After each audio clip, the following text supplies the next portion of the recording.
নমস্কাৰ প্ৰিয় দৰ্শক, আপোনালোকে চাবলৈ আৰম্ভ কৰিছে SK যুৱ ইউটিউব চেনেল। আৰু প্ৰিয় দৰ্শক, এইখিনিতে আপোনালোকক জনাব বিচাৰিছোঁ সদৌ অসম ভিত্তিত কালুগাঁৱত অনুষ্ঠিত হোৱা ভাওনা প্ৰতিযোগিতা প্ৰতিটো দলৰ ভিডিঅ'সমূহ আমাৰ চেনেলত উপলব্ধ আছে। অতি সোনকালে আহি আছে, এডিটিঙৰ কাম চলি আছে আপোনালোকৰ মাজলৈ। প্ৰতিখন ভাওনা আমি আগবঢ়াই দিয়াৰ প্ৰতিশ্ৰুতিৰে আপোনালোকক জনাব বিচাৰিছোঁ। আৰু আমাৰ চেনেলটো আপোনালোকে ছাবস্ক্ৰাইব কৰি ৰাখক। প্ৰতিখন ভাওনা আপোনালোকে উপভোগ কৰক।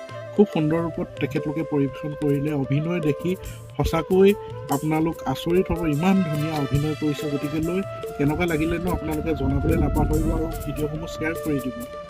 গতিকেলৈ বহুত কষ্টৰে এই ভাওনাসমূহ ৰেকৰ্ডিং কৰি আপোনালোকৰ মাজলৈ আগবঢ়াই দিবলৈ চেষ্টা কৰিছোঁ। কেনেকুৱা লাগিছে আৰু ভিডিঅ'সমূহ প্ৰস্তুত কৰা কেনেকুৱা হৈছে, কেনেকুৱা ধৰণে কৰিলে ভাল হয়, কিবা যদি ভুল ত্ৰুটি ৰৈ গৈছে আপোনালোকে আমাক কমেণ্টৰ মাধ্যমেৰে জনাব। আৰু কোনখন